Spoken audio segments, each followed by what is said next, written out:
Welcome, my friends. Thanks, everyone, for the Thursday morning 8:30 prompt start. I wasn't sure how to thank the group members and the managers for the early morning session right after the big night. So I thank you all for being here. There's some cookies and some other snacks there for you as a thank you for being on time. This is the Enforcing End-to-End Security Policy 2565. My name is TimSnow, and this is my partner for the session, Asif Khan, and we're going to be sharing with you how we go from the branch campus through the WAN into data center and into the secure workloads, and how do we bring that end-to-end security policy together. A little bit about me. I've been with Cisco now coming up on 21 years, all kinds of different roles, like Asif here, also 2 CCIEs, CISSP, all the stuff you pick up along the way. I've had lots of different roles, security for the last 12 to 13, did enterprise networks, data centers, built some MPLS backbones over the years, and prior to that I was in TAC and security ops and a developer right out of school a long time ago. A little bit about me personally. I'm originally from Canada, married, couple kids, love using and toying with technology, build IoT sensors. My wife likes to say, why did you automate that? It doesn't need to be automated, like the coffee machine and stuff like that, but I enjoy tinkering, robotics and 3D printing just to engage my kids, keep them off their phones. So we try to do all of that. Love retro gaming as well, as anyone builds arcade systems and things like that. And I appear to be a lifelong beginner at golf. I love playing it, love getting out with my friends. Unfortunately, my scores do not reflect the amount of time I play. Asif, over to you. Yeah, morning everyone. My name is Asif Khan. I am part of the Security Solutions Engineering team based in Melbourne. I've been with Cisco for more than 15 years on and off, mostly in security. Outside Cisco, I've worked as a software developer in data warehousing, solutions integration architect, to name a few.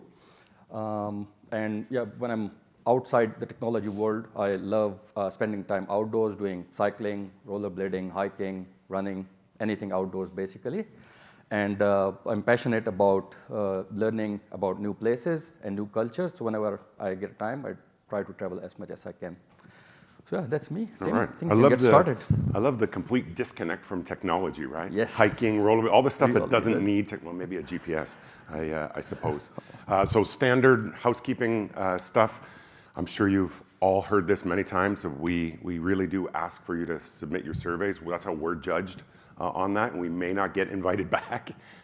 So please do fill out your surveys there. I also put this short link to the session. I've already uploaded the session content with all the unhidden stuff into the WebEx Teams room. So please do join to get that.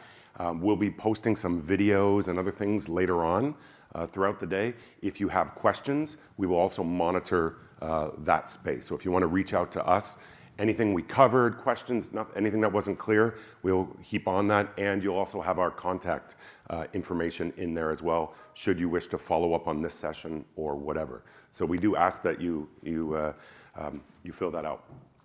Join the room and fill out the survey. All right.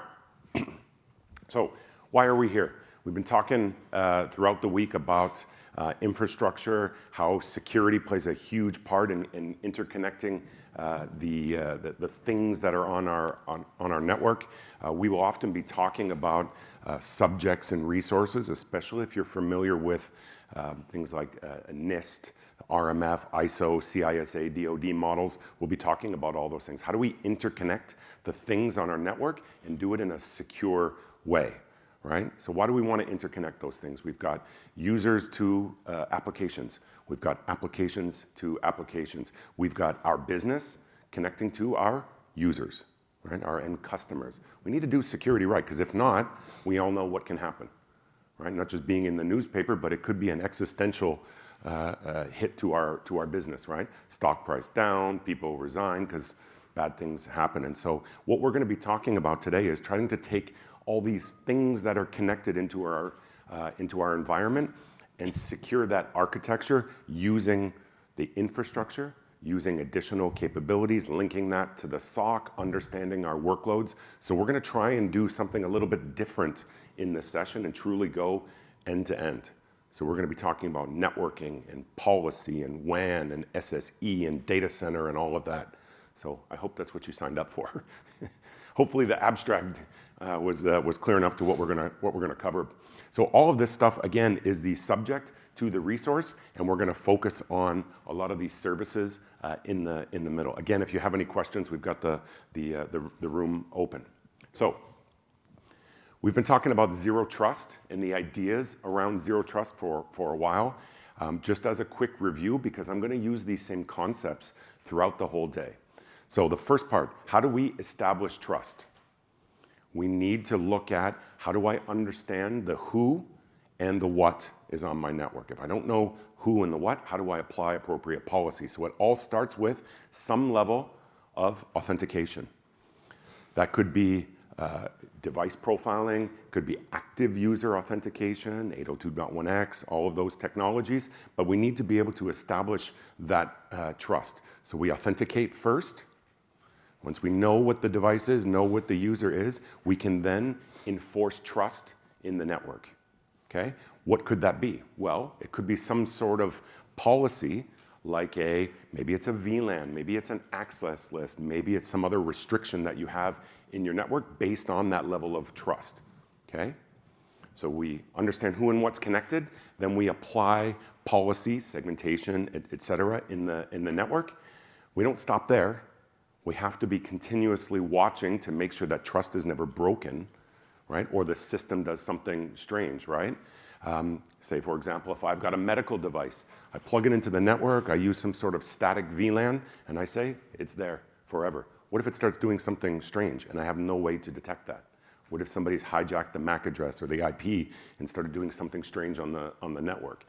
That's where the continuous validation of the host, if I can, or continuously monitor to see if any of my sensors, my NDR, my firewall, my whatever, is always watching what's going on, right? And then lastly, if I detect something abnormal, I want to be able to take an action.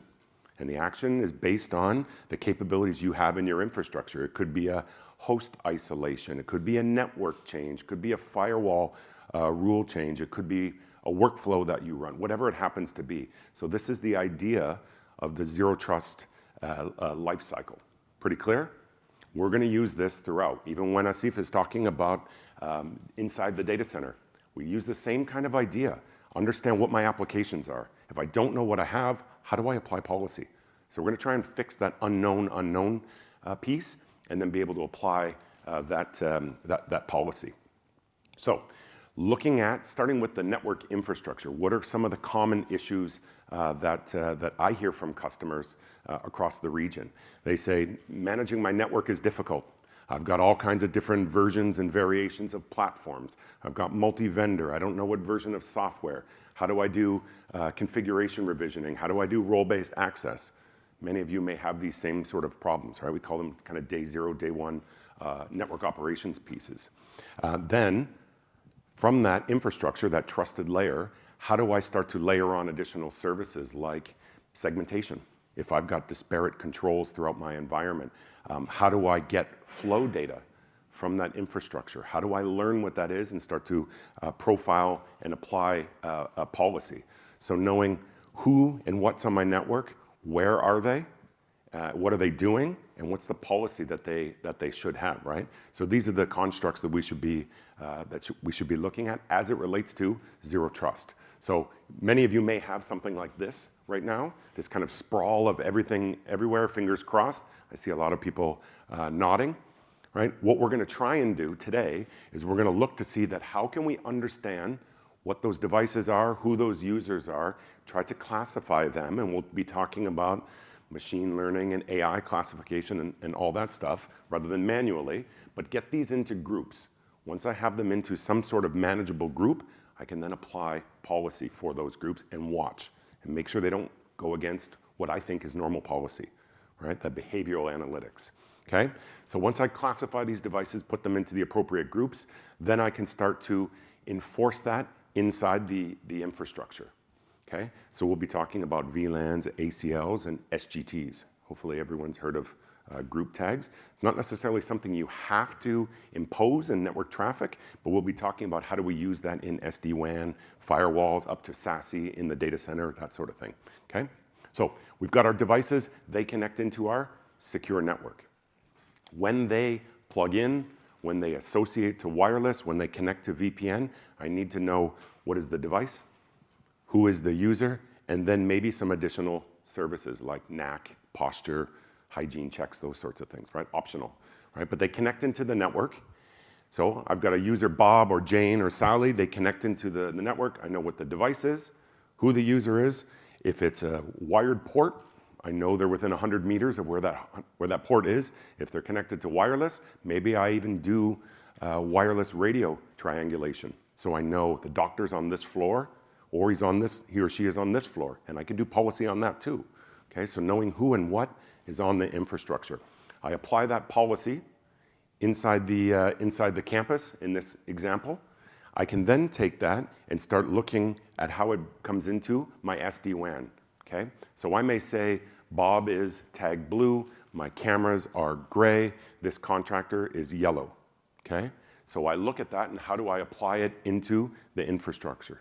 So things like Catalyst Center, if you're familiar with that, ICE, that's where these things come into play. They help me to understand who and what's connected. Then I apply that policy based on the tag or the grouping that we can pull in from AD as an example.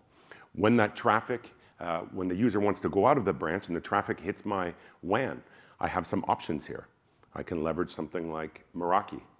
If you're a lean IT organization and you want security services kind of in an all-in-one cloud managed box, you can go with Meraki. You can also go with the SD-WAN offering.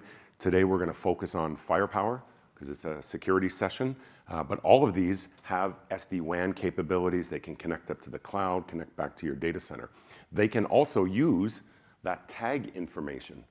So if you see from here, we're now understanding who and what's connected, building devices, CCTV, OT, bringing it into the campus, but now these devices can now absorb that tag information.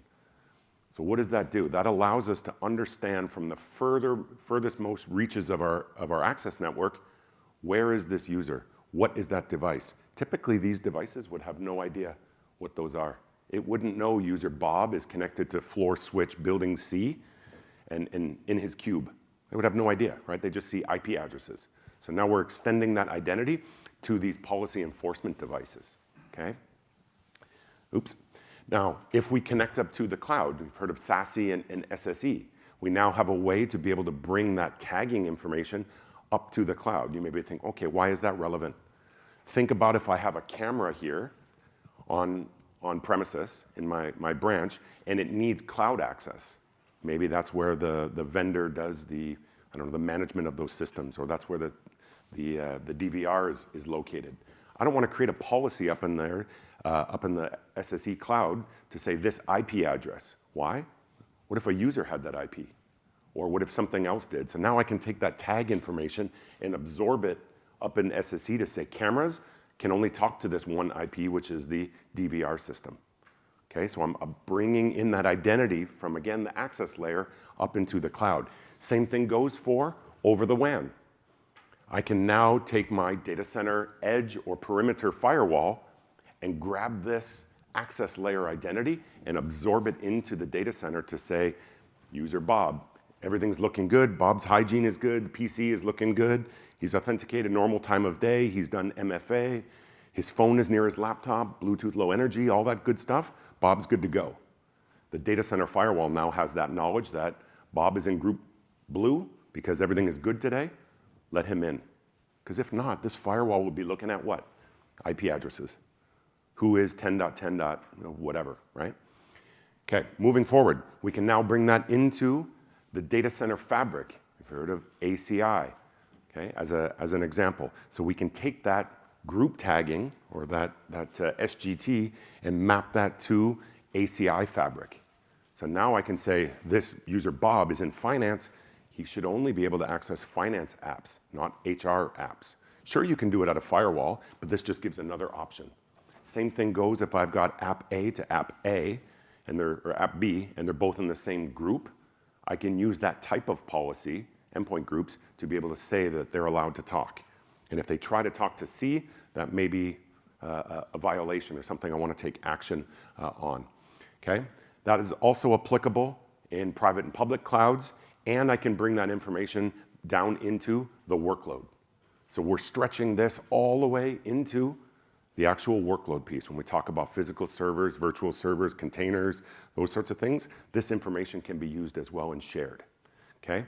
So from end-to-end security policy, we're going to talk about different capabilities throughout. I've been talking about SGTs, but we're going to dive into each of these areas in the next 76 minutes. All right. Oh, I forgot to mention, when the users are also working remotely, we have the ability to do those same sorts of things: authentication, authorization, posture over the VPN, and apply that same policy up here, or if they connect into the firewall. We can do those sorts of things as well. So policy is not necessarily only when we're in the branch or only in the data center. It also applies when you're working remote or you're on a phone, that sort of thing. Okay, so this is the model we're going to be looking, or this is the depiction we're going to be looking at today. From the access layer, what are the things that I can use? Well, I can use Catalyst Center. I talked about that. That's my network management tool. I can use Cisco ISE, the identity services engine, to be able to authenticate and authorize, and the capabilities are up here. Again, you can have a copy of these slides. They're already posted in the room. For the branch edge, we have the SD-WAN capabilities across those three boxes: Meraki, SD-WAN, and Firepower. Those devices provide varying levels of security enforcement, right? Some will do decryption really well. Some have cloud management, right? So you can pick and choose what you need that fits your environment. But they all are about enforcing security policy, okay, at your WAN. Yes, they do routing and things like that, but they're enforcement devices. Moving into the data center, we talked about the fabric, ACI, Hypershield. We've got a whole bunch of new switches that you can see in the world of solutions as well. But the idea, again, is to be able to take that security policy and enforce it in the data center. And then lastly, we secure workload, isovalent, those pieces around securing the workload on premises in our data center or virtually up in the cloud.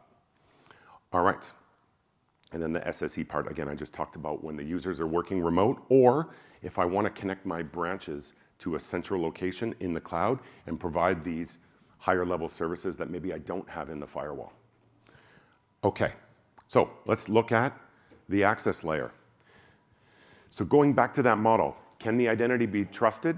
That's the authentication piece. When we move to authorization, it's what level of privilege should they get in the network? So once I know who and what is connecting, I can then look at what's the privilege, what's the authorization that they should get. Two very distinct components of zero trust. So what's on your network? Whenever I ask even my biggest, typically banking customers in the region, I say, do you have a confidence level of 90+% that you know what's on your network? And they say, no. All right? How can I apply policy if I don't even know what I have? Right? Really, really tough. Not only do you have contractors coming in, people bringing in devices, we've seen that as well, employees being onboarded and offboarded, and whoever else is coming in, right? So if we don't know what's on our network, how can we defend it? There is also a ratio of users to building management, CCTV, other sensors that are there. We also need to provide security controls for those, right? Especially if you look at things like Salt Typhoon or kind of the OT attacks that we're seeing. If something and someone is on our network and they can interact with users, that just gives them more infection points, expands that kind of blast radius that we talk about, right?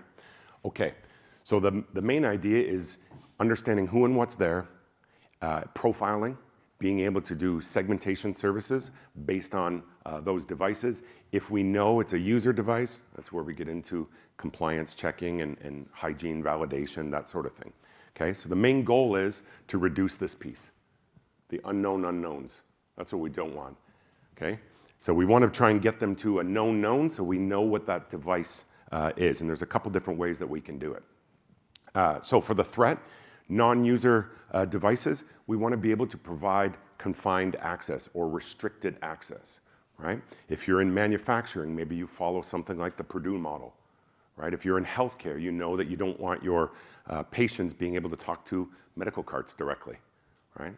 You have that segmentation of the environment. If you're in higher education, your faculty maybe is not sharing the same logical network as the students, especially if they're computer science students.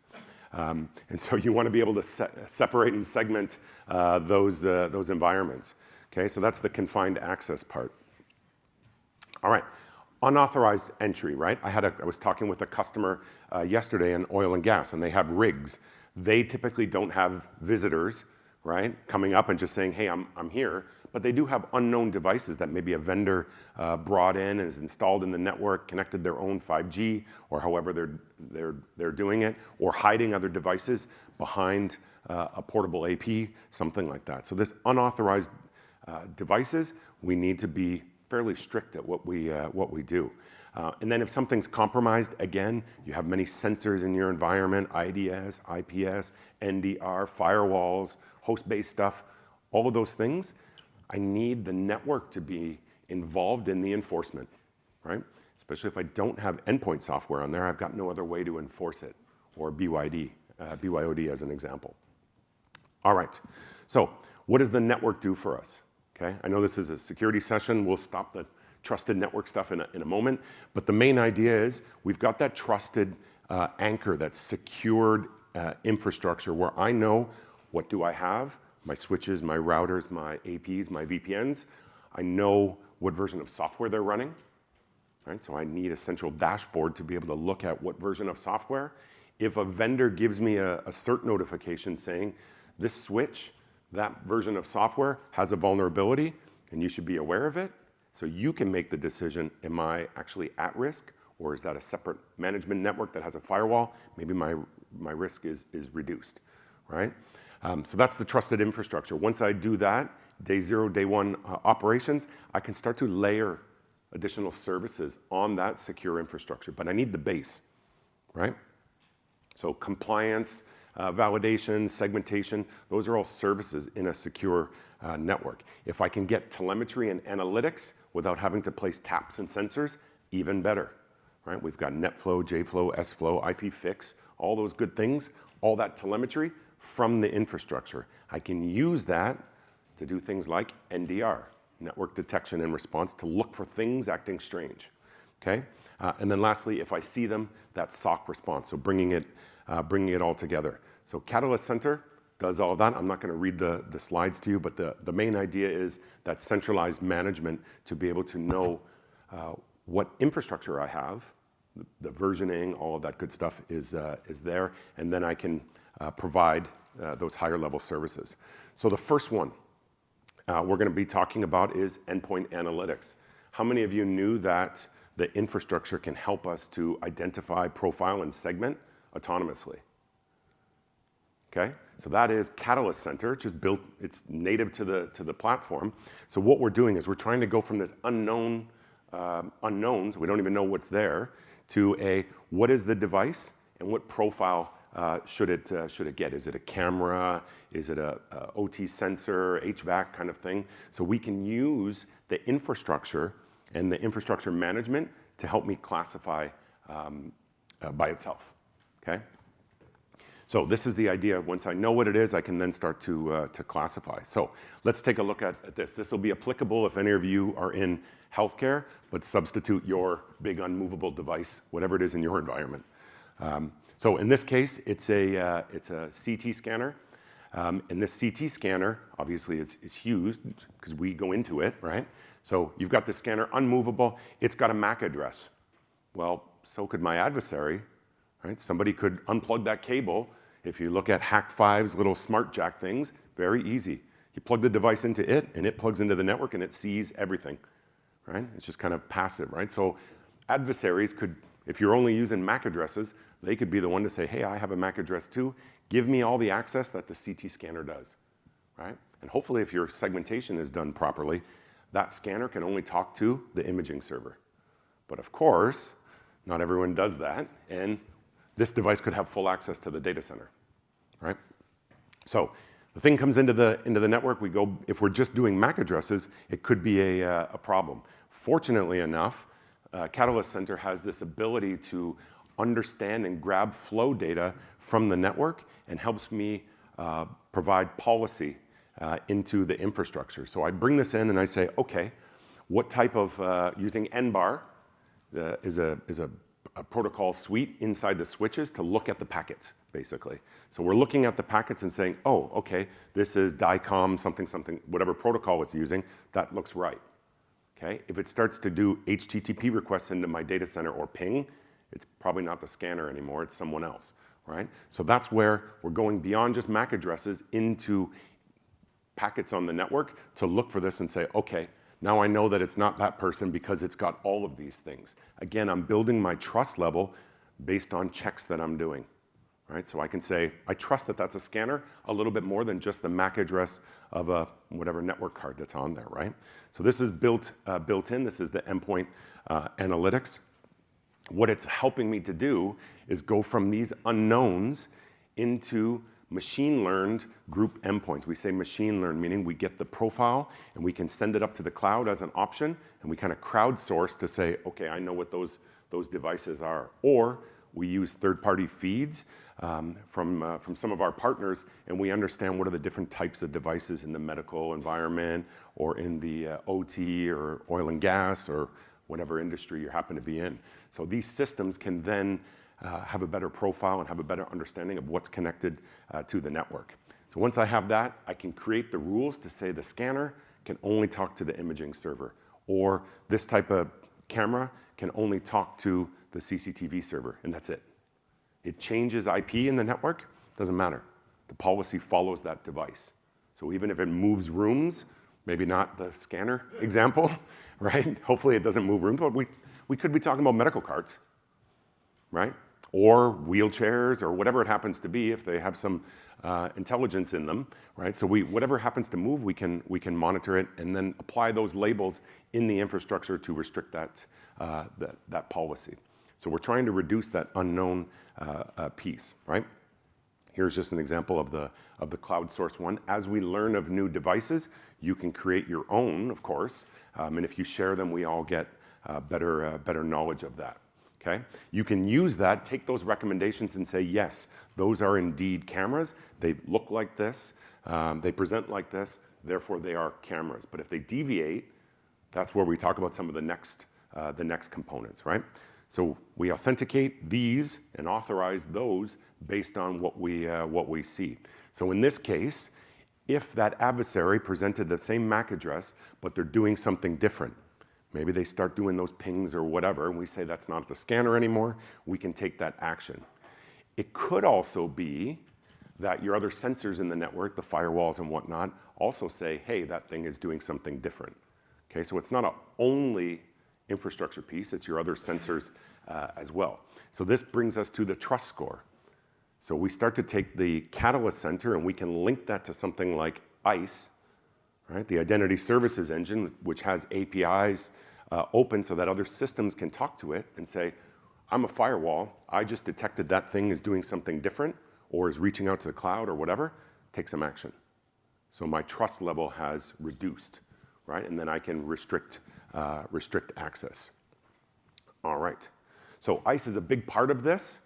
It's integrated into Catalyst Center. So what ICE does, it talks to the network infrastructure, your routers, switches, VPNs, Cisco, and third party, and it authenticates and authorizes the devices that connect to it. So if I've got 802.1x, or you want to do MAC-based filtering, or whatever it happens to be, integrate it with the VPN, whatnot. So it takes from the user side and device side that plugs into your infrastructure. The central authentication is done with ICE, and ICE is a part of Catalyst Center. Okay, they can be joined together. ICE can also use identity providers, authentication sources like your Azure, LDAP, whatever it is, And then lastly, we can share that information so that user Bob using a corporate device, posture is good. I can share that into the data center firewall. I can share that into a third-party system. Okay, so we talk about seeing and securing and sharing. Okay, all right. So as we extend into the data center, that's where we're going to see a lot of these sharing services, sharing that telemetry, sharing that the knowledge of the user. So ICE is a big component of this. It authenticates, authorizes, enforces, but it can also be told, hey, I need your help in enforcing something in the network. Around posture, I mentioned that a few times. So some of the things we can look for. So when devices and users connect into my network, I can do this validation of that host. Okay, so it's just another piece that I can join up to my trust policy. On the Cisco side, it is all part of our secure client. So the one agent that does VPN connectivity, it does ZTNA, it does posture, it does network visibility, right? It can also be used as the secure client. All of this is in one, okay? So I validate all of these things. If I need to take a patching type of action or remediation, I have some different ways I can do that as well. So if you've got 1 or 2 or 3 different antivirus vendors, as long as they're up to this signature version, good to go. If they're not, we say, here's how you get updated, and we trigger that update, okay? So this is called NAC, or health or posture. Once I get to the authorization piece, here are some of the things that ICE can help me push down to that secure infrastructure. VLANs, if the switches support access lists, we can do that, or maybe I can tell a firewall, hey, you need to apply policy based on this. And the last one, those tags that we were talking about, is an option. Okay, so you can do any one of these based on that trust level. If you do look at leveraging tags, you can build this matrix which helps you scale out that enforcement. So you've got your sources here, and you've got your destinations up at the top. So maybe this says CT scanners, and that is imaging server. So I can go, all right, that's good to go, right? Versus somewhere else is not. So I can say permitted, denied, or I can also be granular and say, I want to apply a traditional ACL right at the switch port, right at the ingress switch port, okay? Or higher up at the distribution, wherever you want to do it, we can do the same sort of thing. Again, just an option as part of Catalyst Center. All built in. Everything we've been talking about is Catalyst Center and ICE. All right, so the next thing, we went from visibility to understanding what's on the network, trying to get into some level of macro segmentation. If you're comfortable with the profiles in your network, you can get into microseg, which is the ACLs applied to the specific ports, right? As opposed to maybe just VLANs, okay? But what about monitoring that traffic as it's in my environment? I can't just say, okay, network is segmented, I'm good to go, right? Time to go home for the day, right? No, I need to watch and make sure that my systems are doing what they're supposed to. And that's where the analytics piece comes in. So I've talked about all of this. ICE can also collect, ICE and Catalyst Center can also collect flow data. So we've got the telemetry broker. We can then start to look at what are the systems doing. So my energy control is talking to HVAC. This is all normal. What's this unknown? Maybe that is not okay. Why is that happening today and it didn't happen yesterday? Who knows, right? Maybe something the SOC team wants to go and look at. So you can also then use this as a validation of your policy enforcement, okay? So that's there. If you look at things like NDR, formerly known as NBAD, so NDR is the network detection and response. We used to call ours StealthWatch. StealthWatch can also do a lot more looking at flow data, command and control, DDoS, data hoarding, data exfiltrate. All of these things are kind of the next level above the group-based policy analytics, okay? It's an add-on. So what you can do is you look for all this stuff, and if these see anything, they can also trigger back to the network, hey, stop that. Right? Stop that data exfiltration because it's not normal for that thing to talk to that thing, okay? So this is kind of how it all brings together. Again, that map is there in the middle to say what's normal. I'm enforcing it in the network, but if I've got another sensor that sees something, I can take that action. So in this case, I've got a user, Jim. Jim sends something over to Harry. Maybe it's a file share or does something abnormal. That is picked up by one of my sensors or my tripwires, however you're doing it. And now we can take that appropriate action. So what is the action? If you're using something like XDR, or if you've got a SOC, somebody monitoring this stuff, you can take the appropriate action into the infrastructure. So that's what that API is there for. And again, sharing that policy across all these different options for you. So the SD-WAN, the WAN up into the cloud, et cetera. Now, let's start to move out and talk about leaving the branch. So if I've got a bunch of small networks and a bunch of different dislocated sites, I can start to bring them all together. I talked about the options for you, the Meraki, SD-WAN. I'm going to focus on some new firepower innovations to share with you, okay? So that's this middle piece. So 3 different options. You choose the kind of what you need. Here is the typical customer requirements for branches. We need SD-WAN, we need encryption, we need firewalling services, we need user analytics, we need maybe remote access. We need a lot of different things, right? And here's how we handle that at Cisco. So looking at the traditional WAN, we had our contractors, employees, and guests. We had maybe a single link. Everything went back to the data center as the center of all our apps. We know that's changed, but this is how we used to do things. We used to nail up a VPN and pump everything through that VPN and monitor it, right? And fingers crossed it would stay up. Then we started adding 2 links, right? Maybe the cost of WAN went down, so I started bundling these things, right? So I didn't have HA, I had active, and equal cost, right? And so we sent all that across the WAN. Well, now I start looking at, I'm going to use things like Cisco WebEx or Microsoft Teams or other applications that you trust, that you're okay with them going directly out to the internet. Okay, so now you had 2 links, and then one of them, or maybe both of them, were used for kind of bandwidth intensive apps that you're okay to route directly. Okay? Then we went to, now we want direct internet access because there's no point in sending everything back to the data center to then turn around and go right back out. Why am I paying for that? So we started adding more and more requirements to the branch. And so eventually we'll have to move from let's say a traditional router to having security services on board the devices. So we made that transition from a routing device to more of a security device because we need address translation, layer 7 visibility, AVC, IPS, all those acronyms, right? So then we need to start looking at what firewalling services are there at the branch. Okay, and this is just some example of what's there in firepower. So we start looking at, if I'm going to allow direct internet access, I need to be able to provide these kind of services there at the branch. Now, what happens if I've got a failover? Right? One of the links goes down. So if I've got this VPN going to my DC, but one of the links goes down, I need to be able to only use the one that's up.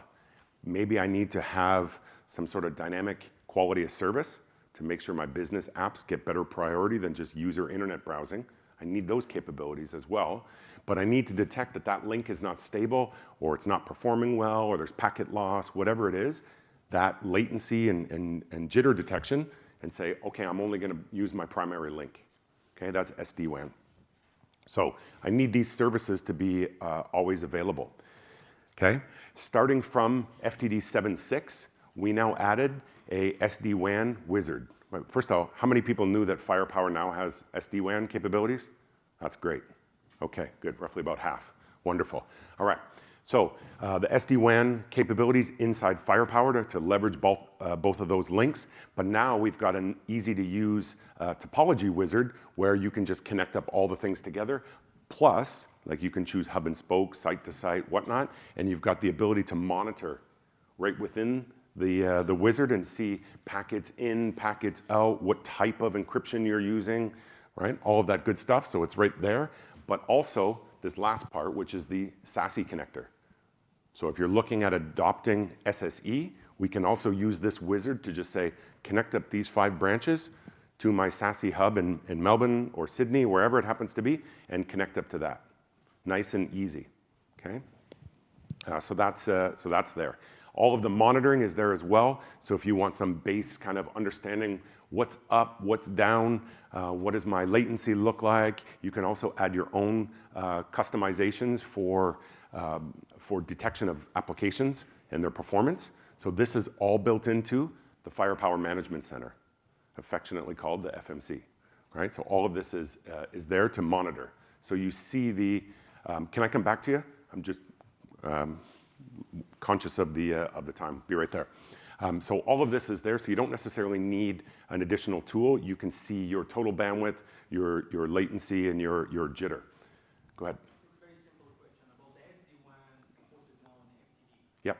I'm not talking here to tell a solution of the SD-WAN. We are just orchestrate the IBC from the FTD to FTD. Correct. And secure that from FMC. Correct. Yes. Everything you're seeing here is FMC. This dashboard, this monitoring, well, you can see it up there. Yes, there's not Viptela. This is not SD-WAN.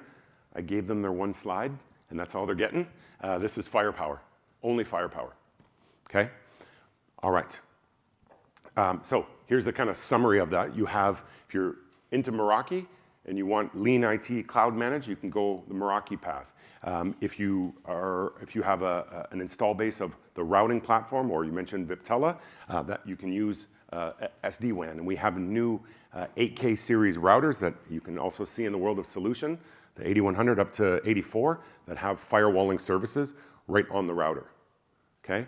Or you have an option of using Firepower, which gives you a cloud-based management tool, security cloud control, or a on-premises manager called the FMC. And there's also a hybrid variant to share policies, okay?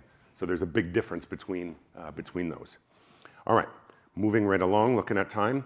So what about if I want to share that with the data center edge? We now have options to be able to take that TrustSec information or that access layer stuff and share it across the WAN to the DC, okay? So here it is. This is going to version 10, new branded version of 7.8.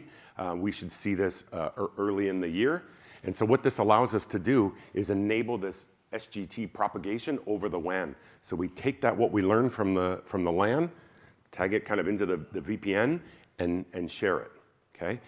Even more exciting than that is we have some new capabilities with secure access, where it can now talk to ICE and get that SGT mapping natively, okay?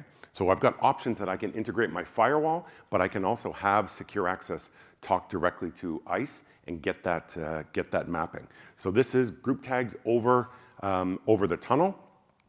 If I want to connect up I can do it with SD-WAN routers. I can also now do it with firewalls, where I take this information and I can connect it up to the secure access cloud, which I'll talk about in a moment. Right, so here's the Catalyst WAN. Here's how it looks. Very simple checkboxes. And now what you can see here is IoT devices going to the internet, block. Otherwise, that router, especially that SSE, would have no idea what's a camera. All it sees is IPs. Right? Now it has more telemetry of what that device is. It has more knowledge of how to apply that policy. All right. Lastly, we're going to talk about the cloud and remote connectivity. So I'm going to skip through this because these are the constant pains that everyone has. Right? How do I handle the amount of users that are working remote? How do I keep upgrading the hardware to support VPN? What about performance? All of those things. That's why people are moving to SASE and SSE, right? Because it's a cloud service. I don't need the rack and stack and hardware and upgrading and all that stuff. I just kind of punt it off to the cloud. All right, so what are we doing?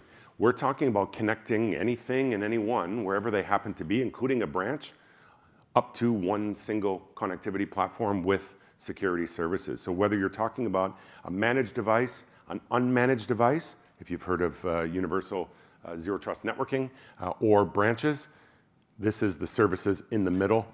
I can do internet protection. I can connect back to your data center. Or if you've got multiple locations, I connect pipes back to those to be able to provide services. So you can comfortably move your VPN solution on site up to the cloud and just use it as that. If you want to add additional services like internet protections, you can do that as well. So what are all the services that are in the middle? I won't run through all of them, but if we look at DNS first, firewalling, proxy, CASB for the content inspection, DLP. We just added AI access in there as well, digital experience monitoring. All of those are services in the cloud, okay, with our SSE. So we talk about a user connecting by a client. We talk about a user connecting without a client, just a browser. You can also do micro VPNs or that full VPN component, right? So all of these are kind of standard features. Oh, I forgot to mention browser isolation as well. Posture assessment, I can link it back to ICE, all that good stuff. Maybe you've seen this slide before. Okay, so it talks about all of the security services that I just talked about and AI defense as a single offering, right? There's a couple tiers of licenses. But the main idea is when your users want to go out to the internet, these are the services that are protecting them all in one management tool, okay? One cloud dashboard. All right, so some examples before I pass over. This is the ideas or this is the constructs of our policy. So I want to be able to take source, destination, and take an action. The user Bob is at home. He doesn't have access to the same things he would when he's inside the branch or connected to wired or wireless. But I need to be able to look beyond just who Bob says he is or what the device is. This is where the posture and components go in, okay? So around secure access, again, one dashboard to configure all of those features, okay? One single screen, one unified policy, that is secure access. For connecting branches, very simple. I showed you the example of firepower. There's the topology manager. You just click on, I want to deploy a SASE connectivity for the branch, and it connects those things up. If you've got third-party devices, we can also handle GRE tunnels up to the cloud as well. So even if you've got different brands, you can connect those up as well. And we provide all those services for internet protection. If you no longer want, I have customers that are moving away from branch firewalls and just sending everything up there into the cloud. So kind of a low-end router or firewall. As long as it does VPN, I can pump everything up to the cloud and really reduce my branch footprint.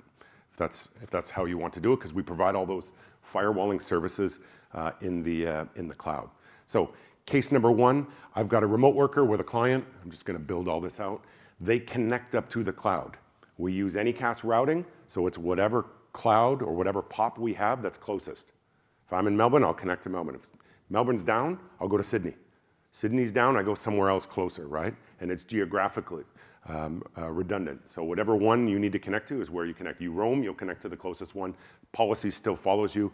You don't care about scaling, about adding capacity, and none of that stuff, right? As opposed to how many stacks of boxes do you need for VPN now? So the idea is all these services are there in that unified policy to protect you from or protecting your users to the internet. If you want to engage something like ICE, so when the user connects to VPN, I also do a posture. Or maybe I want to do MFA just for VPN when they're going to the cloud because they're working remote. On premises, maybe you have something different, right? I can start to engage things like Duo as part of that VPN in the cloud as well, or as a proxy, right? So that's for secure clients. That's use case A. You still have this offering where you can just do a full VPN back to your corporate, but you don't get all those extra services. Depends on your environment. Okay. ICE integration. I already just talked about that one. Use case B. So I've got client list. Notice this is a browser. This could be a contractor that you want to have access to a service inside your data center. I can do that as well. Okay? But in this case, I've got a user. They're trying to connect to something. The clientless access will connect to the proxy. I have all these, again, services that I can enable for that user. Maybe you don't have VPN on site. Or sorry, maybe you don't have MFA. This is a nice, easy way to do it because we're kind of intercepting that browser connection. We can do the proxying and add MFA and SSO and all that good stuff, right? So as they connect back in. C, we also have something called the app connector. So if you don't want to do full VPNs, you want to do micro VPNs per application, we can publish those applications and be able to do per app connections as well. So we're using Quick and Mask and connecting that back into to these locations. So if you have two different places where you've got services and a contractor needs to connect into only that thing, you've got control in the cloud of what they can access. Okay? And then lastly, I've got 1D, which is instead of building multiple tunnels to different locations, I now build one back to this location, and they can kind of ride our internal network to whatever they need to access. But now you have one place to control that contractor access. Okay? So lots of different offerings, client-based, app protection-based, client-less based, all depends on what you want to do and how you want to do it. Natively, they're built into Chrome Enterprise, but also Android and iOS. So as Cisco, we've got partnerships with these large organizations, hardware and software, and so our capabilities are baked into Quick and Mask, and profiles are built into these offerings as well. Okay, so we can easily turn that up, which means you can roll the services out very quickly. Around the experience monitoring, all of that is there in the system as well to be able to monitor and manage. I mentioned that single policy to bring everyone together. Lastly, the AI defense piece, that is rolled in there as well. So we provide AI guardrails in line. Why? Because we've got the proxy function inside of secure access, we can break into the flow and see the transactional stuff like IPS or DLP, but for AI. Okay, so that's there as well. It's just another capability built in the same solution. So to summarize this in my sections, this is the path. You can start with just VPN, move away from traditional hardware-based VPNs, put it up in the cloud, we can do that. If you want to do just contractor access with clientless and publish certain applications like application.yourorganization.com, we can do that as well. Okay, so you pick and choose your path. So before I turn it over to Asif, this is what we covered. We talked about access layer discovery, the group-based policy stuff, the ICE authentication, the enforcement. Then we moved through the SD-WAN. We talked a little bit about how we can absorb that information and use that in our policy. We talked about why we would choose maybe a firewall instead of a traditional router or Meraki. How will we connect up to the data center and SSE? And then we talked about that remote access and cloud-based SSE. So what I'm going to do now is I'm going to turn it over to Asif, and he's going to bring us through this part, the data center edge security part and the workload piece. So thank you. And by the way, any questions, please put them in the room, and I'll be answering them. Thank you. Thanks, Tim.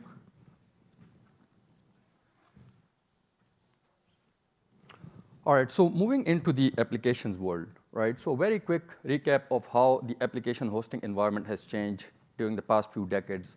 So starting with the bare metal, we see the evolution of virtual machines, and then the public clouds came out, of course, and there are more and more public clouds. There's more and more adoption of public clouds.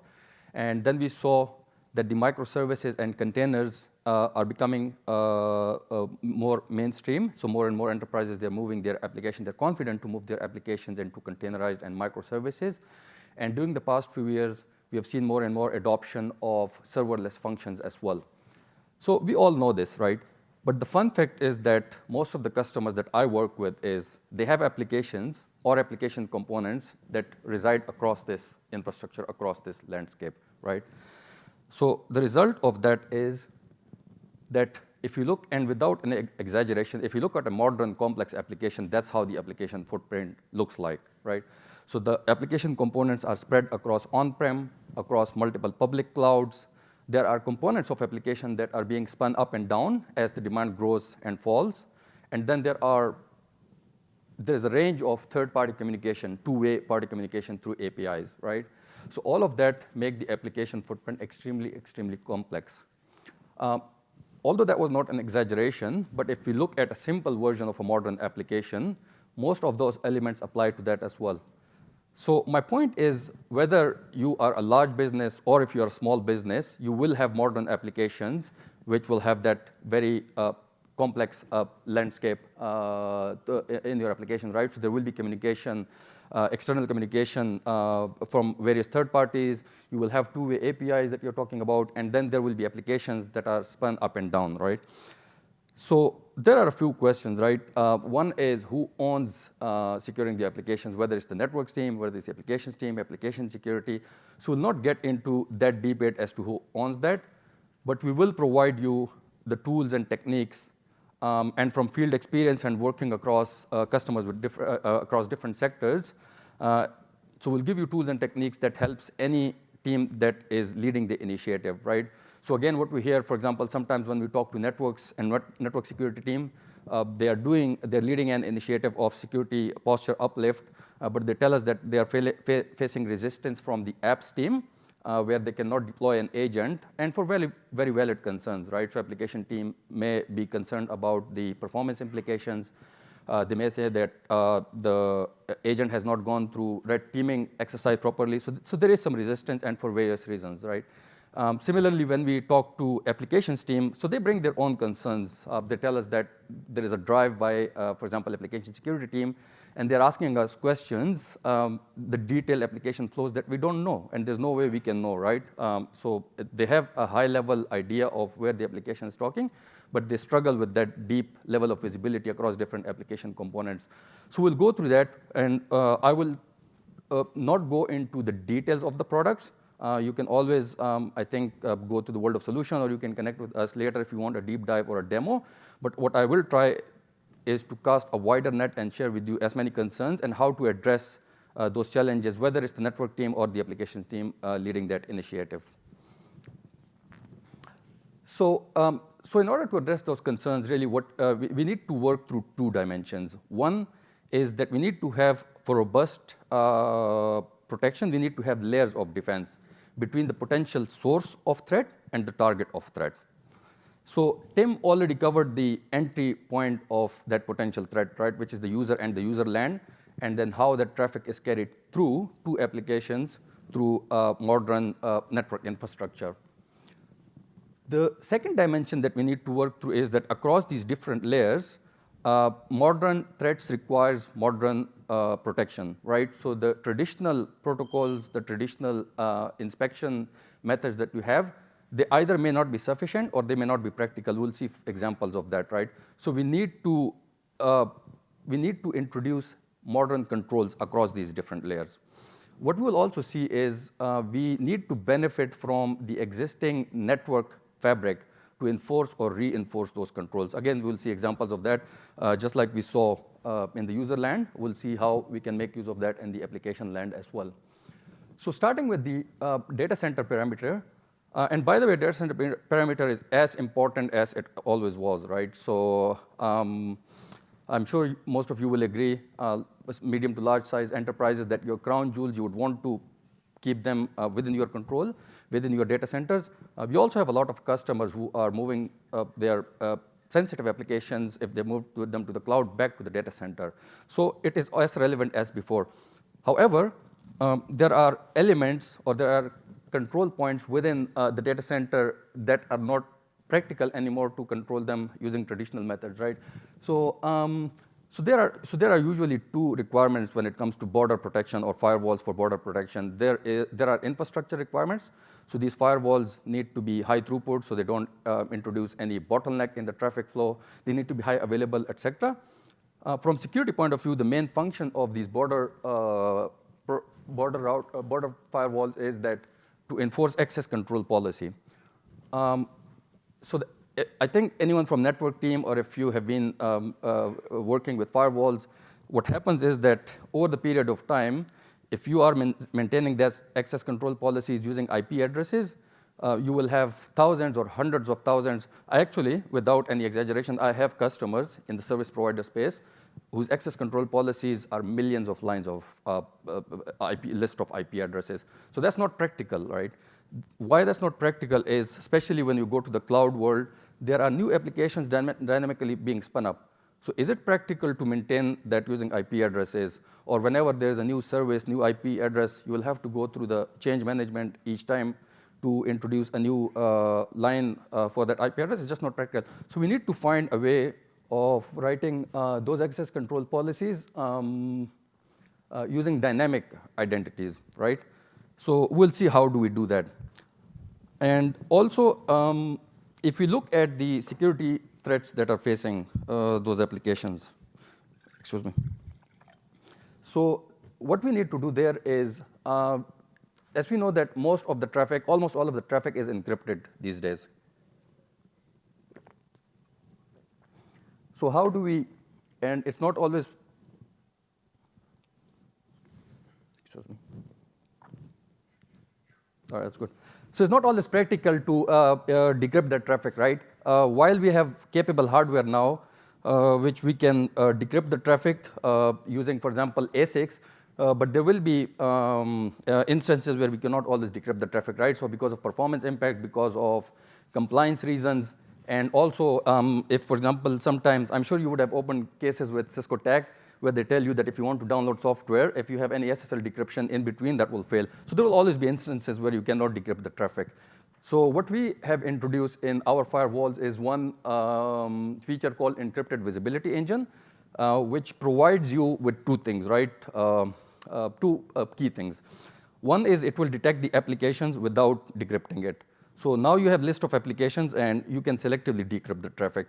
The second thing it does is that using machine learning, it identifies malicious intent or malicious content, malicious behavior within the application, within the traffic flow. So you will be able to identify malicious content without decrypting that. The second thing is the advancements of Snort engine. So if you're familiar with our firewalls, you will know that Snort is our IPS engine. But IPS traditionally has always acted on signature-based, which means well-known signatures and well-known attacks. So what do we do about threats that are unknown that cannot be detected by signatures? So what we have is Snort ML, which is machine learning-based engine. So what it does is, it basically, the AI engines are trained on classes of vulnerabilities. So as an example, SQL injection. So there might be an SQL injection for which there is no known vulnerability or no known signatures, but it is trained on a range of SQL injections. So whenever the traffic pattern matches, for example, an SQL injection type of behavior, it will be detected, right? So I think I really encourage you to, maybe if you already have firewalls and if you're not using Snort ML and Encrypted Visibility Engine, to ask for a demo of it, to explore it more, so you can benefit from those latest features. Moving on to the cloud perimeter. So the security controls in the cloud perimeter are more or less the same as the traditional data center. However, from infrastructure point of view, the requirements have changed, right? So if I summarize, I think the requirements for cloud border protection that I hear from my customers, they're largely that they are adopting a multi-cloud strategy. So, and some of the clouds, if you talk about the native control features, so some of the clouds, so for example, Azure might have more granular controls compared to AWS. So there's inconsistency of controls that we have across multiple clouds. So that's one. The second thing is, it's a big undertaking when you move from one firewall vendor to another firewall vendor.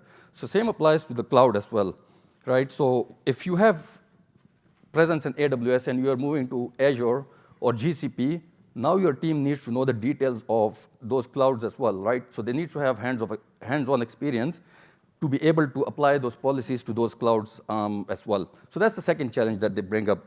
The third one is having firewalls in the cloud is not as static from topology point of view as a traditional network, right, where you define internet edge firewalls, DMZ firewalls, and that stays for a number of years. Now, each topology is different, and when I work with customers, if I look at their cloud topology, let's say 2 years ago, and if I have a look at it now, it's completely different. So there's a requirement, as the new applications are being brought up, some of them would want the firewall to be closer to the applications. So in the same VPC, for example, where the applications are, other would have a topology where they say, we have a central VPC called inspection VPC, et cetera, whatever, right, where the north, south, and east traffic traverses, so we need to have a firewall placed there. So what the solution that we have for that is to provide that border protection in the multi-cloud environment is multi-cloud defense. So there are two components of multi-cloud defense. One is the central controller or manager or orchestrator, which is Cisco hosted, Cisco managed. And then there are actual gateways which reside in your environment, in your tenants. So the gateways provide east-west, north-south inspection, but what the gateways also provide is some limited ingress functions, right? So like WAF, limited DDoS capabilities. For your crown jewels, you will have WAF and DDoS protection from probably solutions like Radware and Akamai and the likes.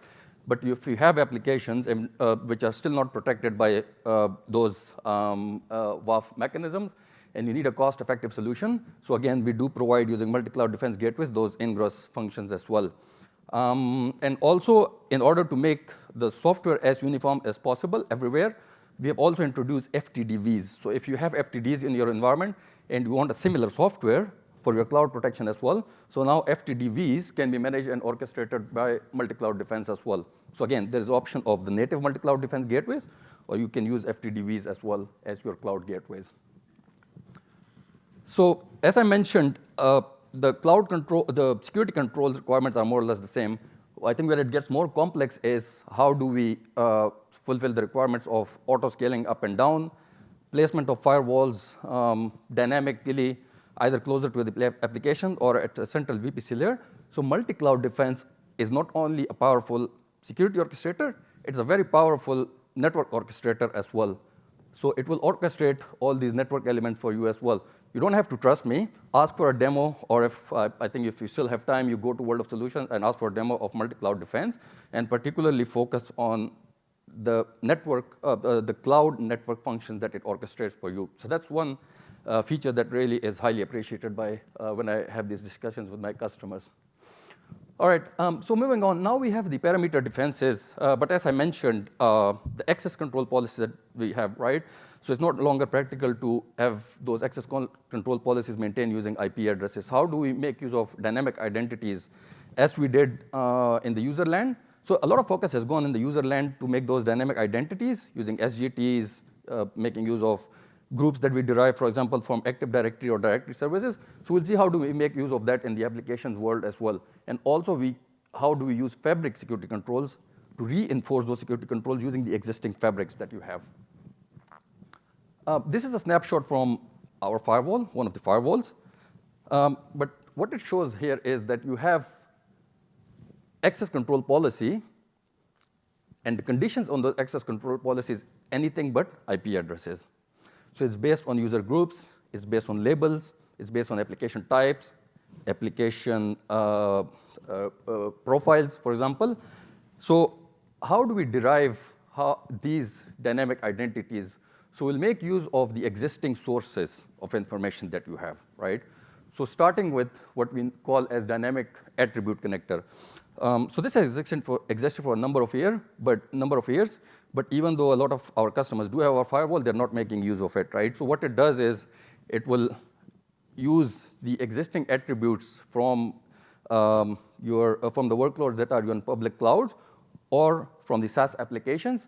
And those attributes, we can write conditions to give meaningful labels to those attributes, right? So those labels can be PCI servers, prod servers, HR servers, et cetera.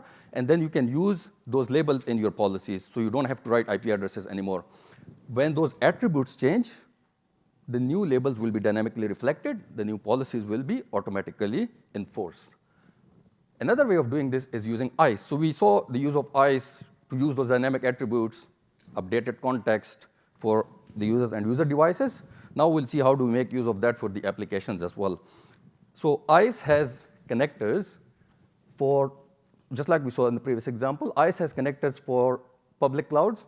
So you can derive those application attributes from public clouds, from well-known SaaS applications, but also if your applications are hosted behind ACI fabric, for example, right? So we can derive those attributes from ACI as well. Again, we'll make use of the existing attributes, right? So this is just a quick example of that if you have attributes in the public clouds, or if you have using ACI, we can write conditions. So those attributes can vary. Those attributes can be, for example, application name. It can be application owners. We'll give them meaningful name. And that label, in the context of ICE, in the world of ICE, is now security group tag.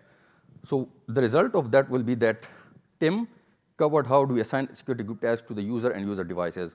Now we will have security group tags for the applications as well.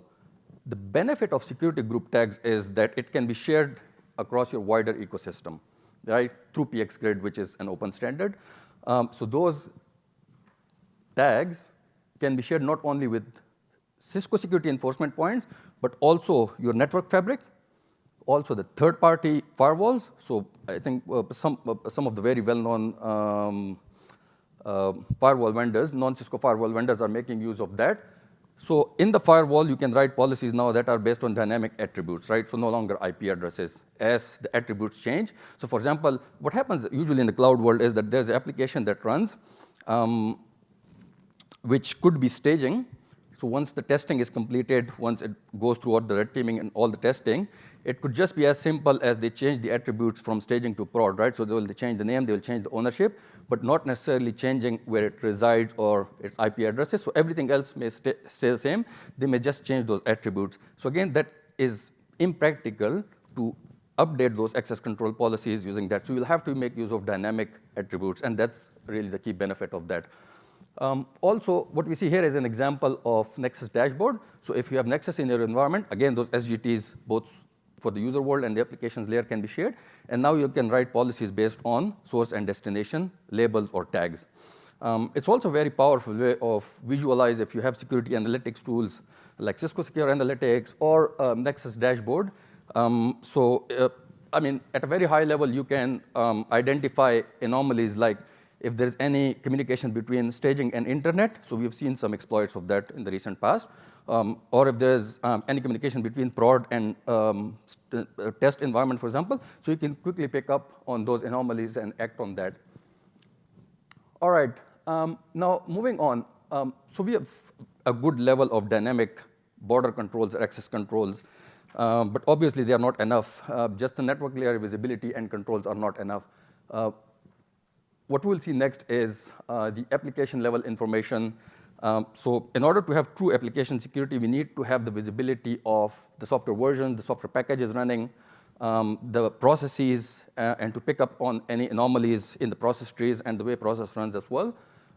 So to do that, I'll briefly cover our microsegmentation solution for applications, which is Cisco Secure Workload. So security starts with visibility, right? The more you can see, the more you can protect, obviously. So what Secure Workload does is that it collects detailed information, and we'll see how, from where your applications are hosted, so whether they're on-prem or they're in the cloud, public clouds, or in the container environment. But it also collects the telemetry from your existing environments, like your networks, firewalls, load balancers, et cetera. And then it correlates that visibility with existing systems of information, right? So that could be ICE, where it correlates the IP addresses with user and user groups. It could be with your existing system of records like IPAM and CMDBs. And once that is done, so just briefly, so like I said, we'll give you practical tips. So one of the questions that comes up, actually, in fact, one customer that I'm working with, they want to make use of secure workload, but they want to benefit as much as possible from the agentless capabilities of that, because they're facing resistance from the apps team when it comes to agent deployment and agent-based enforcement, right? So for the cloud workloads, all the telemetry that we collect, which is the dynamic attributes, which is the flow information, et cetera. So this is using APIs. And we do enforcement using those APIs as well, using the native construct on the secure, in the cloud world. As I mentioned, we can collect net flow and application flow information from your existing network as well. So that can be using net flow, that can be using application flows, that can be deriving some attributes and flows from your load balancers. So now we have that visibility as well. Where it is not practical to have that visibility using agentless, or where we want to have deeper visibility like process level visibility, software version, software vulnerabilities, software packages, et cetera, we need to deploy an agent, right? And the host-based, lightweight host-based agent that we have is supported across a range of platforms and operating systems, right? Including Linux, Windows, containers, et cetera. So the benefit of casting a wider net and having visibility across containers, public cloud, on-prem, et cetera, is that now we have net flow and app flow visibility across where the application resides. So we can pinpoint, for example, where there are issues with attack surface, right? So there are dashboards within secure workload that will pinpoint for you that you have a very low score when it comes to attack surface in a particular segment. So an example of that could be that if there is an application which has a number of ports open, but those ports have not, there has been no communication on those ports for the past 15 days, so it will pick up that this is where you are exposed, you have a very low attack surface, right? I think the struggle that sometimes the apps team have is, like I said, it's very difficult for them to map the application dependency. So once we have tabs on network, application flows, containers, et cetera, so we have deep visibility, so we get to discover what are the external to and forth communication with the application, what are the application patterns within different components of applications, which user or user groups are communicating with those applications, and the third-party APIs communication, et cetera. So we have very deep visibility, which we'll see how do we use that to write security policies as well. Finally, when we have the agent running, we have now visibility of the software package, software versions, process trees, et cetera. So we can pick up on things like if there's a malicious process being invoked, or if there's a certain process that has been running for too long. So that could be a potential indication of compromise. So we can pick on that as well. So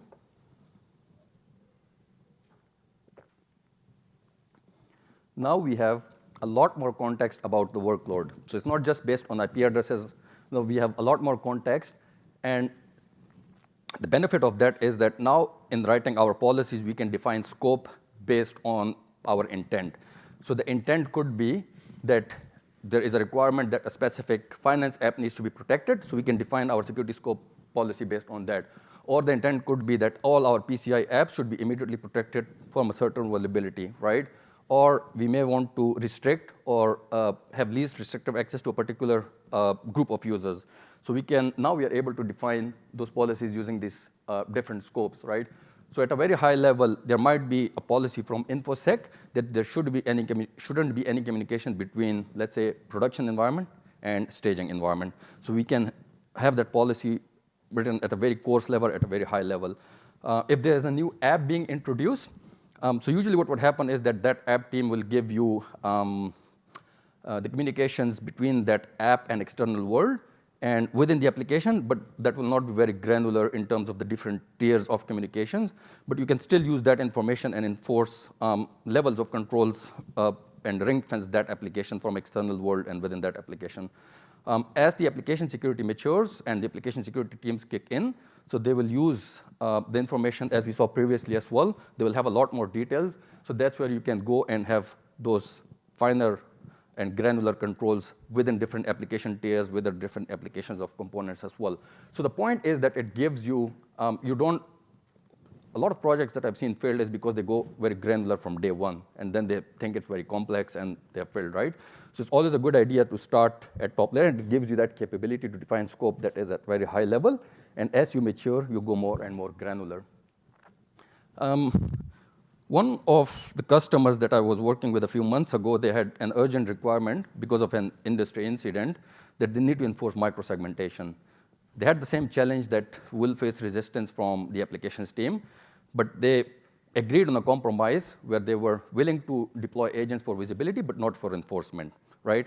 So what I will share with you is what are the options of using agents, for example, for visibility, but not necessarily for enforcement. So in this case, if you have agents, if you are willing to deploy agents for visibility, so you'll have very granular visibility.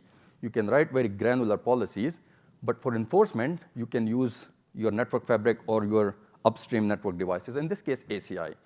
So the application policies, the segmentation policies that you write will be translated into the language of, if you are familiar with ACI, endpoint security groups and contracts, and those can be enforced now using ACIs.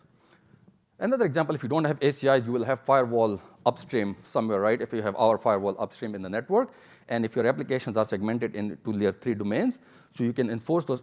Because of the native integration, the policies can be written on secure workload, but it will be translated and enforced by firewall in this case. If you don't have firewall, for on-prem applications, you will have some sort of load balancers most likely. So again, because of the native integration, the policies can be translated to the application policy manager or application firewall manager on these F5 and Citrix load balancers, et cetera. So again, you have an options, right? You don't have to limit yourself. You have options to kind of sit with your applications team and see where you can collect maximum visibility and do the enforcement upstream. So you have those options. Where you are using agents, and if you're able to do enforcement using agents, of course, agents are always more powerful. So now you have visibility of different software packages running, and if there's a vulnerability, you can pinpoint that these are the workloads that are being affected by a certain vulnerability, and you can limit the scope. For example, if you want to isolate only the applications in production, right? So you can limit the scope using those policies, and then you will be able to ring fence or isolate those applications which are infected by a certain vulnerability. Can we do that without an agent? Yes, there are possibilities of doing that if you have our firewall. And the way we do it is, so we collect all that information of the software packages, vulnerable workloads, and that is shared with the firewall manager, right? So firewall manager now has the visibility of which workloads are being impacted, and what it will do, it will generate a list of IPS signatures that can be enabled, that should be enabled to provide protection against that vulnerability. So what happens is usually when vulnerability comes out, the patch for that vulnerability takes some time, right, for the patch to come out, and then it takes longer even for the operations team to deploy that patch. So during that time, you can benefit from the IPS signatures that have come out to provide protection against that vulnerability, and you can do that upstream using a network firewall. So this is just for your reference. I'll not go through that, but I think you will have this reference to see what, compare and contrast the benefits and the capabilities of agent versus agentless enforcement. All right, moving on. So we saw that now we have very granular controls, but there are practical challenges still that needs to be answered, that need to be addressed, right? So the patches, when they come out, it takes some time. For the apps team, it even takes longer to deploy those packages, even though we have IPS signatures that come out relatively quicker, but still it takes time. Another obstacle, practical obstacle, is that if your application is impacted, can you completely isolate that application? It might be your revenue generation application, so there are financial implications. But on the other hand, there's always a risk as well, right? Are you willing or can you afford to keep that application running? So it will be good to have granular controls where you may have some surgical controls to protect from the exploitation of that vulnerability, but still keep the application running. So we'll see how do we do that. And then there are unique challenges to AI workloads. We'll quickly go through that as well. So I'll cover Hypershield, our Hypershield solution. You might have heard about it, about Hypershield in the world of solutions, but before we go that, I'll quickly cover some fundamentals of the way operating systems work, right? So there is user layer. So that's where your users' apps are running. And then those apps communicate with external world through network stack, or there are read-write operations with storage and memory, right? So they never communicate directly. They are always making system calls to the middle layer, which is kernel. So the kernel has the deepest visibility of whatever goes on between the applications and the external world, right? The process being invoked, the directories being created or invoked, et cetera, the new processes being invoked, et cetera. What eBPF does think of it as a very small, lightweight virtual machine that sits at the kernel layer. And it has now visibility to everything, right? Practically everything that goes on between applications and rest of the world. And because of this granular visibility, because of this power that eBPF has, it has been widely deployed for network functions, for deeper visibility, and of course for security controls as well. So a few examples of that is, Facebook has been using eBPF for network load balancing for a number of years. If you are using managed Kubernetes services from AWS or Azure or GCP, eBPF is powered at the backend by eBPF. Another example that we can only relate to is Android, right? So the deeper visibility that it provides you, which applications are consuming most of the bandwidth or the process and CPU utilization, so that's powered by eBPF as well. So because of that power of eBPF, we are using that in our Hypershield solution as well, right? So I would suggest don't worry too much about whether we refer to it as Hypershield or isovalent. The key is that it is being powered by eBPF, right? So the agent, Tesseract security agent, is nothing but an agent which communicates with eBPF, right? So it tells eBPF to give us all the visibility, the required visibility that we need, or if we want to do that enforcement using, for example, if you want to block a particular process, or if you want to block a particular process from invoking a certain directory, so that is basically the Tesseract security agent directing eBPF, right, to do that. Now, this is just one example of when a vulnerability comes out, and Hypershield will now have, of course, the visibility that this is the vulnerability. It will have the list of all the software versions, packages running in your environment, and it knows what is being exploited by that vulnerability. So in this case, right, the vulnerability is exploiting if there is a particular process being invoked when the host namespace contains the root directory. So what it will do, it will let everything else run, but it will block a new process from being invoked when the host name contains root, right? And if the conditions match where the software package meets a certain condition. So now you have a very surgical control to protect from that exploit while the applications keep running. This is for known vulnerabilities. It provides protection against unknown vulnerabilities as well, right? So it has deep visibility. It will build a profile of normal behavior. And whenever there's a new process, malicious process being invoked, for example, it will mark it as malicious. And then when malicious processes are being invoked a number of times in a sequence, it will mark it as malicious intent, and it will provide you recommendations that there is a potential malicious behavior, and this is what you should do to protect yourself from that behavior. Again, while applications are being running, right? So it will provide very granular control. Can we do anything using network by not using agent? Yes, there are limited capabilities which can be done, right? So if you have smart switches in your environment that are DPU powered, so you can do some enforcement, layer 4 level segmentation using those smart switches if you want, right? Very quickly and finally, no discussion is complete without discussing the AI workloads and the potential security and exposure risk that it has, of course. The reason for that is that your application team, they are using the existing models, whether they are well-known or the millions of models available in the open source. So as a result of that, you are exposed to the inherent weaknesses on those models, right? And then when those apps goes into production, we have all seen the examples of free cars being ordered, et cetera, right? So there's a real reputational risk there as well. Finally, there are new compliance requirements, regulatory and compliance that we need to adhere to as well. So our solution for that is, without going into defense, is without going into the details, is AI defense, and it provides security at 3 tiers, right?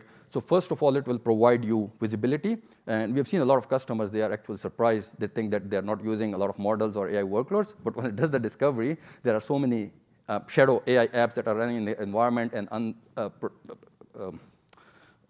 unsafe, I should say, models that are being run. So it provides you deep visibility across that. The second tier is that it will go ahead and identify for you which models that are being used are not secure, and what's the reason for that. And also what it will do, what we call as algorithmic red teaming. So it will run a range of AI prompt, AI injection attempts against those apps. And it will, normally what will happen is that only 30 to 40% of those are protected. 50 to 60% of those AI prompt attacks go successfully. So it will identify that for you as well, which is impractical to do it manually by your app stream, right? So it provides you a way to do that automatically. So that's the second tier. The final tier is to provide runtime protection or AI guardrails, as we call it, right?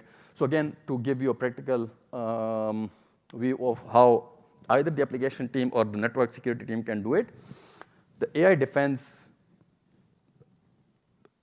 provides you the options of doing, for example, you can, your application developers, they can write it in their code that with, if there is an AI prompt, so instead of pointing it directly to the model, they can point to, through API, they can point to AI defense, and they will get a verdict from AI defense, whether it's yes or no, whether safe or unsafe, right? And then they can decide whether they want to pass it on to model or not. If it's the network team leading the initiative, so we can transparently insert a gateway. So the example shows here the cloud, which is multi-cloud defense, but our on-prem firewalls with version FTD10, they will be capable of doing that as well. So you can transparently insert a firewall as well, which will enforce this between, let's say, the source and the model. So we can do that enforcement there as well. All right, so imagine you have all these controls, right? Very granular, course level to very granular. We cannot win if we don't enable our operations team, if we don't address the challenges that they have, right? Which is that they will have to navigate these tens and tens of dashboards. On average, we see that there are 50 to 60 different types of security tools across medium to large scale organizations, and the number is only growing, right? So what Cisco has done is we took an approach of platform to security, right? So our platform is Security Cloud Control. And what we have done is we are bringing all the security controls. So here you can see the controls that we discussed already in this session. They have been brought under cloud control already, and there are more and more control points in the network that we are bringing under cloud control. So if you are using the firewall functions on Meraki or on SD-WAN as an example, the firewall functions of that, they are being brought under cloud control as well. So very soon, what you will see is that if you want to enforce a policy, you just write the policy, and you don't have to worry about where the control point is. It will be automatically pushed to wherever the firewall is. At a very, very simple example of that could be if you have IP blacklist that you want to maintain. So today, you will have to write that blacklist list of IP addresses, that object, that element, right, in every firewall. When you have this, you just write it once, and it will be enforced everywhere.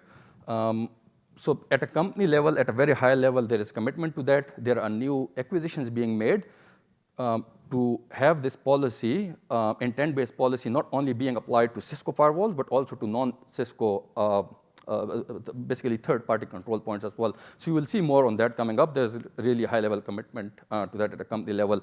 Also, from AI ops point of view, of course, everyone wants to benefit from AI ops, but today what you have to do is if you want to look for a particular AI skill, so you'll have to go to that dashboard, that tool, and you'll have to do that. But if you have all these tools under a single platform, under a single dashboard, so you just ask the question once, and then it will go and it will look for those AI skills or the related response across all the capabilities that we have. So really, really powerful. There is a commitment to that. If you haven't already explored it, I would advise you to ask more about it from us or from your Cisco teams. All right. So we covered a range of tools, but basically what I think if I quickly summarize is that the boundaries of enforcement are changing, be it the user world or the application world. So we need to address that, and we discussed how do we address that from zero trust point of view, right? There are various control points, and there are more and more control points being introduced.